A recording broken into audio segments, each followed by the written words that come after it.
Hello दोस्तों and welcome to our channel. आज के इस वीडियो में हम लोग आगे का पोर्शन कवर करेंगे ऑफ नर्वस सिस्टम फिजियोलॉजी। तो उसमें स्टार्ट करते हैं फ्रॉम सेरेबेलम। तो what is the role of cerebellum? Cerebellum has role in regulation of posture and regulation of involuntary activities, regulation of voluntary activity as well. तो एक एक करके देखते हैं फ्रॉम रेगुलेशन ऑफ पोस्चर। तो जो फ्लोक्लोनोडुलर लोब होता है एंड वेस्टिबुलो सेरेबेलम, उस दैट इज कॉल्ड फ्लोक्लोनोडुलर में जो वेस्टिबुलो सेरेबेलम होता है is concern with control of body posture and equilibrium and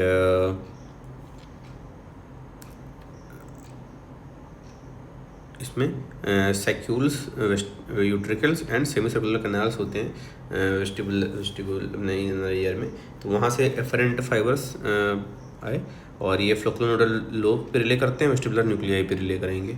and यहाँ से जो वेस्टिबुलर न्यूक्लियाई से फ्लोक्लोनोडल लोब इंटरकनेक्टेड होता है through relay and different fibres.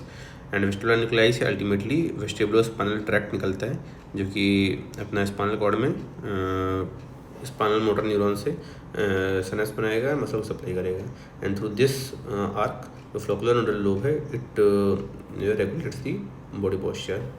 Then regulation of involuntary muscles movements.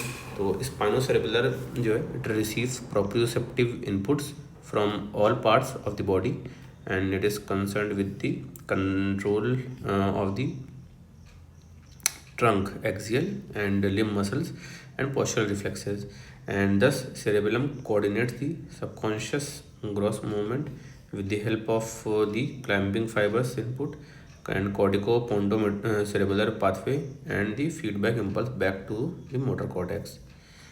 Regulation of voluntary movements देखें अगर तो नियोसेरेबेलम जो है, neocerebellum is particularly concern with skilled voluntary movement and however although the three functionally distinct lobe of cerebellum works in close cooperation for this. And cerebellum जो है guides and control all the voluntary movements, that is the movement accompanied by a conscious awareness of an individual and the movement produced are accurate in time, rate, range, force and direction.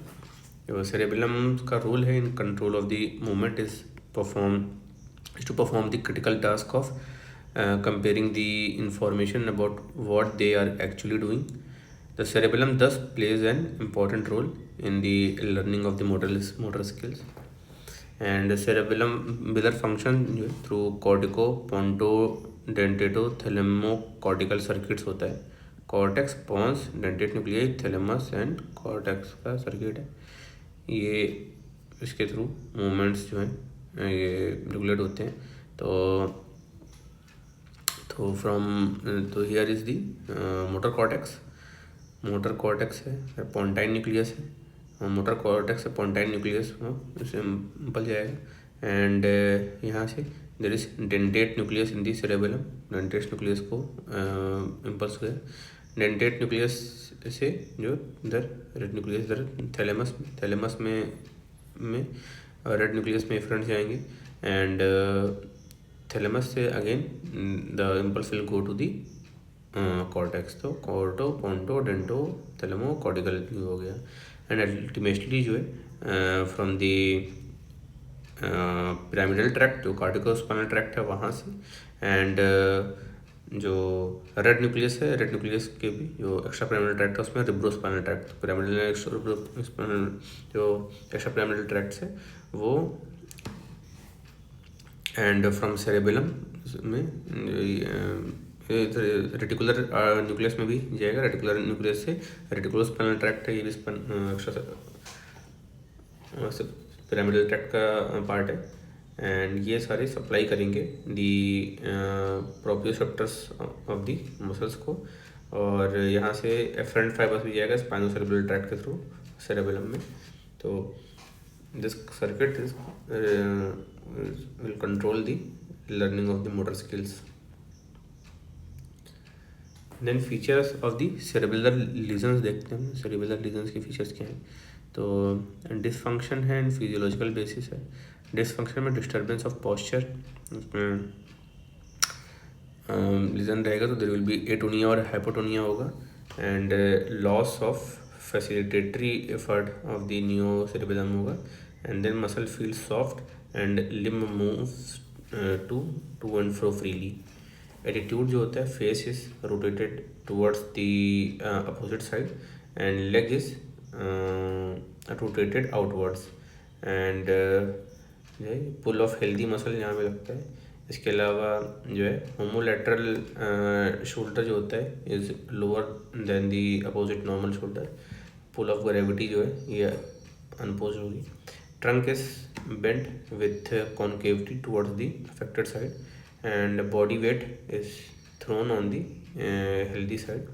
Spontaneous deviation में it is if the eyes are closed and the arms are held straight out in front of the body, the homolateral arm bent laterally. Nystagmus होगा on the vision fixation, तो slow to and fro movement होगा on looking to the affected side due to the hypotonia, and rapid to and fro movement on looking to the opposite. DTR होगा dependent reflexes होगा, that becomes weak and pendular, that is pendular nature हो सकता है। And after the initial flexor response the leg on falling continues to the swing freely to and fro due to the hypotonia of the quadriceps muscle. Then next is disturbance of voluntary movement.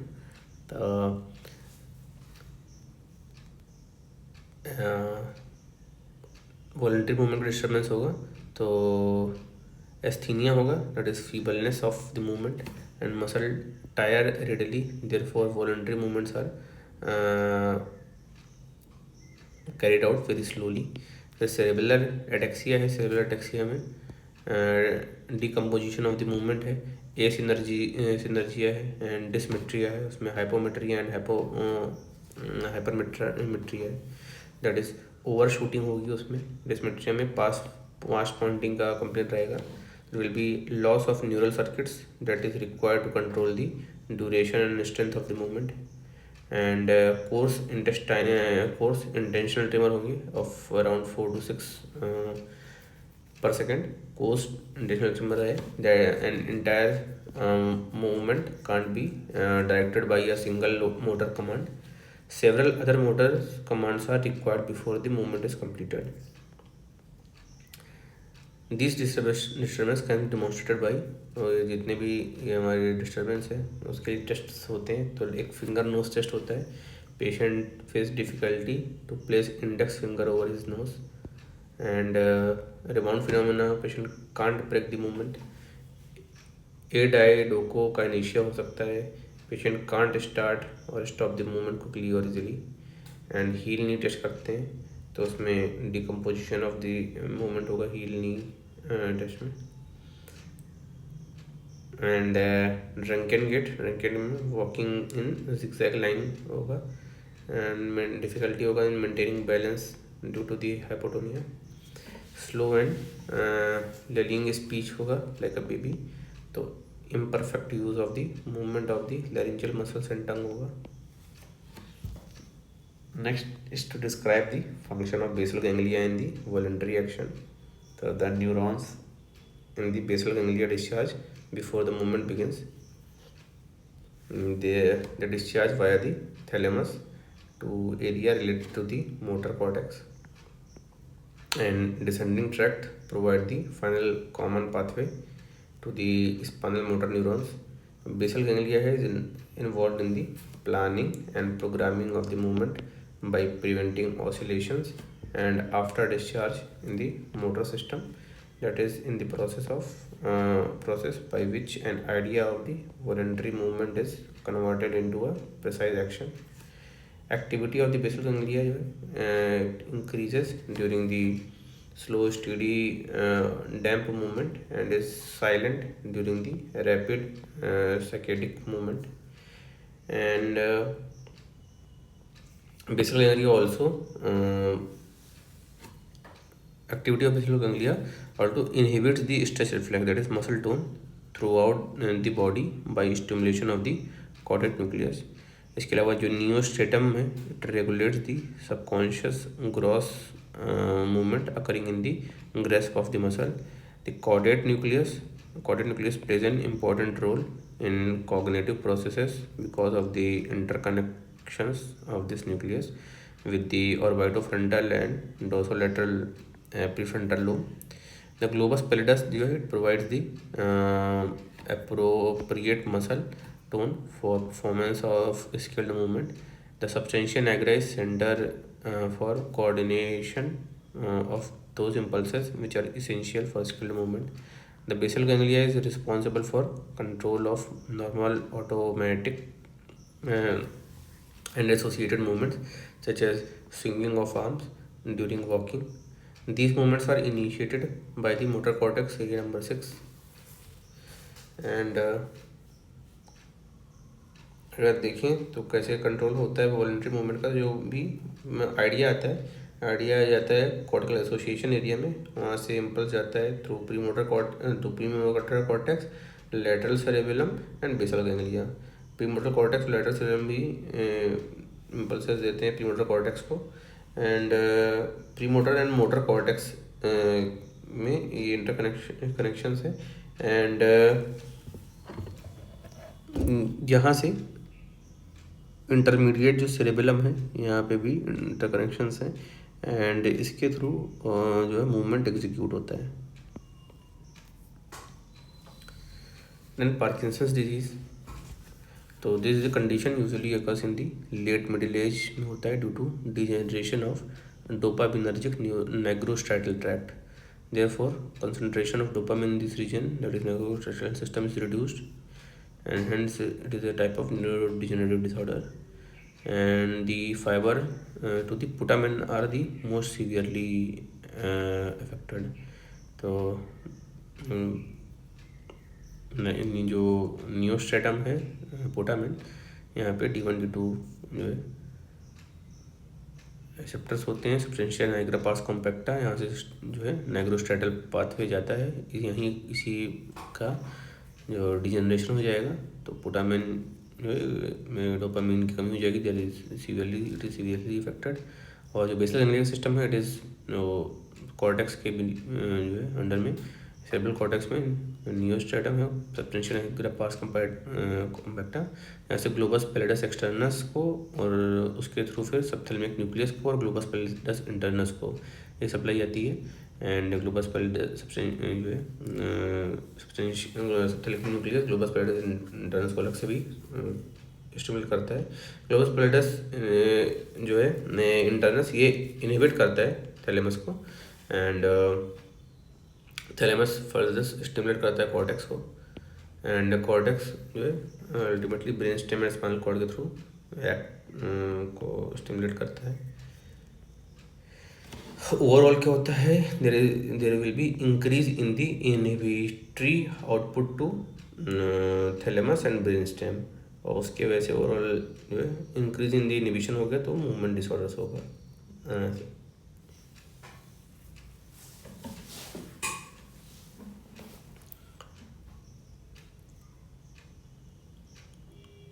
Next जो Parkinson disease में कैसे present करेगा, तो there will be rigidity. जो rigidity है, it affects mainly the large proximal lobe muscles and posture is that of the flexion attitude. Early stage there will be cogwheel rigidity, in later stage there will be lead pipe rigidity. Tremors में resting और static tremors होगा, disappears on the activity. Pin rolling movement होगा इन the finger tip and tongue. फिर akinesia and hypokinesia और bradykinesia होगा। Difficulty in initiating the voluntary movement and slow and monotonous speech होगा। Mask like face होगा। Loss of normal consciousness, normal subconsciousness associated movement होगा, and no swinging of arm while walking, and festinant और shuffling gait होगा, and retropulsion होगा। Hyporeflexia. Non motor features में there will be anosmia, dressing, sleep disorder, ample daytime frequent napping, autonomic dysfunction, presence of at least 2 or 3 cardiac signs like rigidity, resting tremor, and bradykinesia to confirm the diagnosis of Parkinson's disease. Treatment when important consideration in Parkinson's disease is the balance between the excitatory discharge of the cholinergic interneurons and the inhibitory dopaminergic inputs to the striatum. Medical treatment में levodopa dopamine precursor crosses the blood-brain barrier and helps in dopamine deficiency. However, the degeneration of these neurons continues, and in 5 to 7 years, the beneficial effect will disappear. Then anticholinergic drugs, some improvement is produced by the decreasing the cholinergic influence. Surgical treatment में making lesion in the globus pallidus internus में pallidotomy and subthalamic nucleus, implanting electrodes tag to the subcutaneous stimulators and administering the high frequency current in the basal ganglia circuit. इसके अलावा implanting dopamine secreting tissue in the basal ganglia and adrenal and medullary tissues, carotid body and fetal striatal tissue.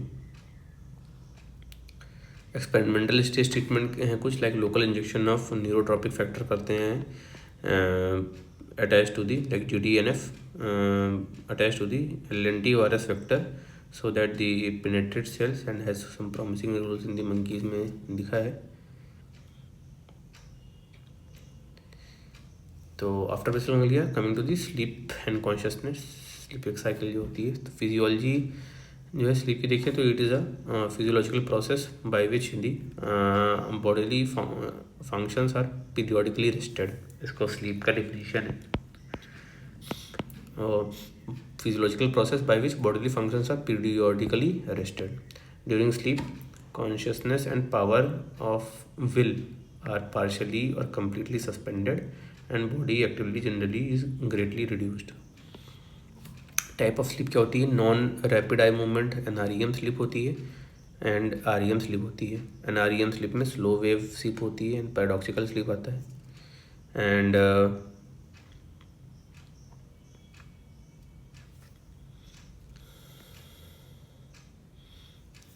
Midnight जो sleep cycle होती है उसमें 8 hours की मान लीजिए sleep है, तो जो स्लीप 4 to 5 साइकिल से मिलकर बनी होती है. Cycle of around 90 to 100 minutes, 100 घंटे की लगभग. और इस तरह से 8 आवर्स की स्लीप अगर है तो 80% time patient will be in NREM phase and 20% REM.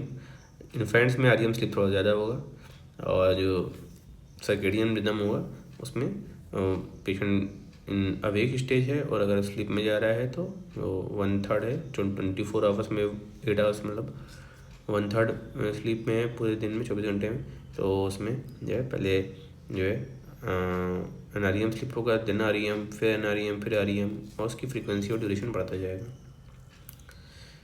Infant में जो स्लीप ड्यूरेशन होता है per day as high as 16 hours होता है. चाइल्डहुड में 10 आवर्स तक, एडल्टहुड में 6 to 7 आवर्स.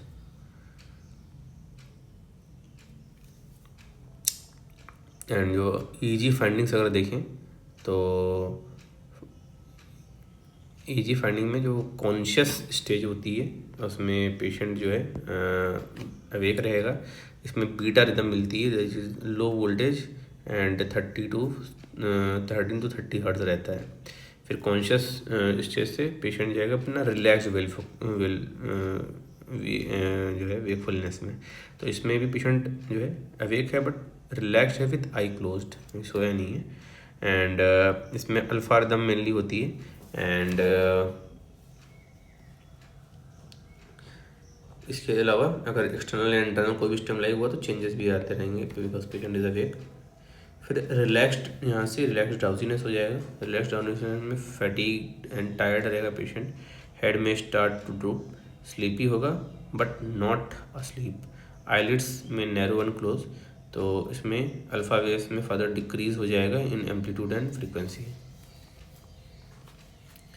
फिर आता है तो ये जो है मतलब रिलैक्स वेकफुलनेस और रिलैक्स ड्राउजीनेस में अल्फा वेव हो गया, तो बीटा से अल्फा हो गया. देन आता है अपना NREM स्लीप. जो NREM स्लीप है उसमें स्टेज 1 में लाइट स्लीप होती है. तो ये कॉन्टिन्यूस लैक ऑफ अवेयरनेस रहेगा, लेकिन इजीली एराउजेबल रहेगा पेशेंट इसमें। और इजीली एराउजेबल है, लाइट वंसिंग है, तो बीटा अल्फा थीटा, जो थीटा रिदम शुरू हो जाएगी 4 to 7 हर्ट्स की होती है। फिर स्टेज 2 में ट्रू स्लीप स्टेज 2 होती है, तो further lack of sensitivity of activation and arousal, and इसमें जो है स्लीप स्पिंडल्स मिलते हैं देखने को, जो स्टेज 2 में एनआरईएम के।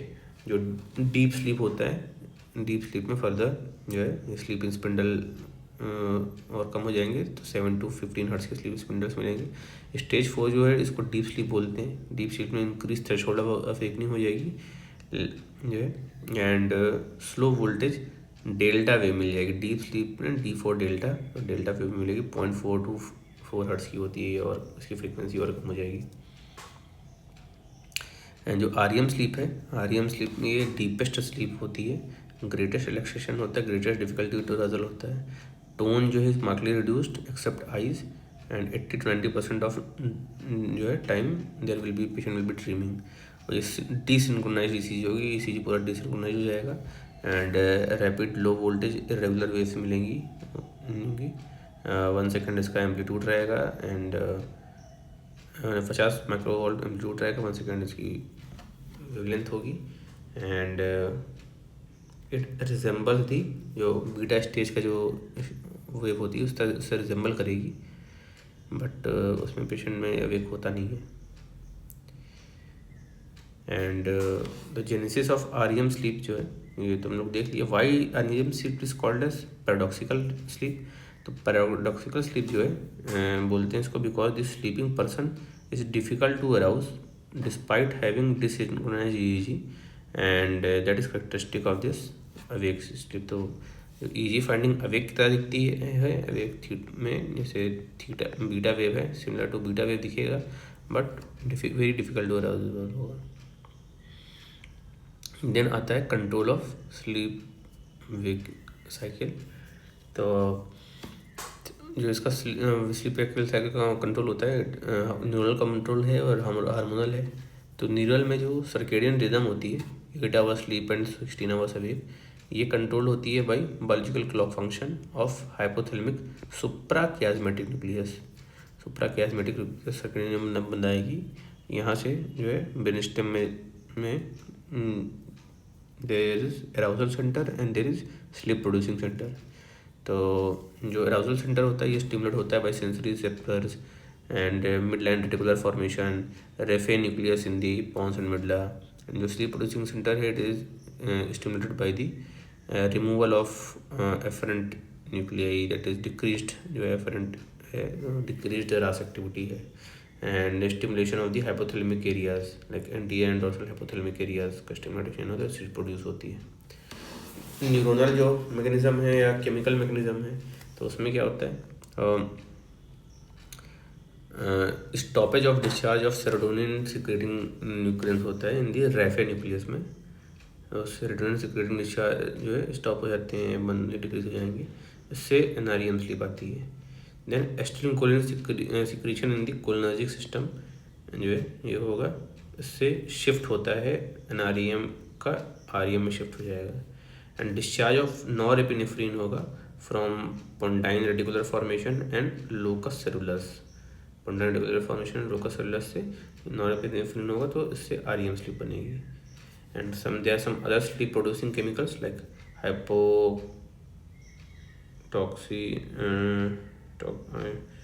hypotoxemia and delta sleep producing peptides DISP, factor S and prostaglandin D2. These are all sleep producing chemicals.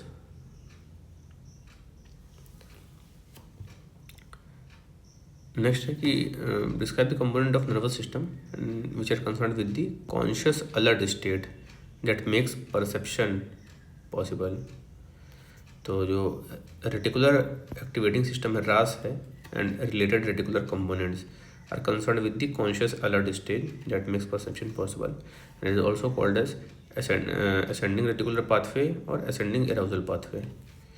Components में क्या क्या होते हैं अलर्ट सिस्टम में, तो नॉरएपिनेफ्रिन कंटेनिंग न्यूरॉन्स हैं in the pontine locus coeruleus, serotonergic neurons है in the brain stem raphe nucleus, cholinergic neurons है in the pontine nucleus, mid brain pedunculopontine nucleus and laterodorsal tegmental nucleus, and histaminergic neurons हैं in the hypothalamic tuberomammillary nucleus. फिर ये सारे जो है चारों neurons रहते हैं एंड ये क्या करेंगे, the mid brain pons and medulla है, बल्ब ऑफ मेडुला है, इसमें इस पूरे एरिया में कवर करती न्यूक्लियस हैं जो रेटिकुलर एक्टिवेटिंग सिस्टम का पार्ट होते हैं। एंड इधर ऊपर थैलेमस एंड सब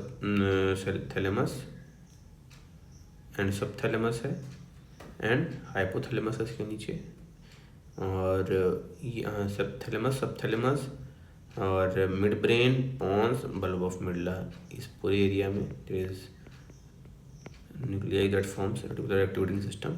यहाँ से सेरेब्रल कॉर्टेक्स को, सोमैटोसेंसरी कॉर्टेक्स को और एफरेंट एंड कोलेटर से from the ascending sensory specific sensory nucleus यहाँ पे आके रिले करते हैं। These all are connected, this is responsible for alert state reticular activating system, या फिर also called as ascending reticular pathway and ascending arousal pathway. तो ये हो गया कंप्लीट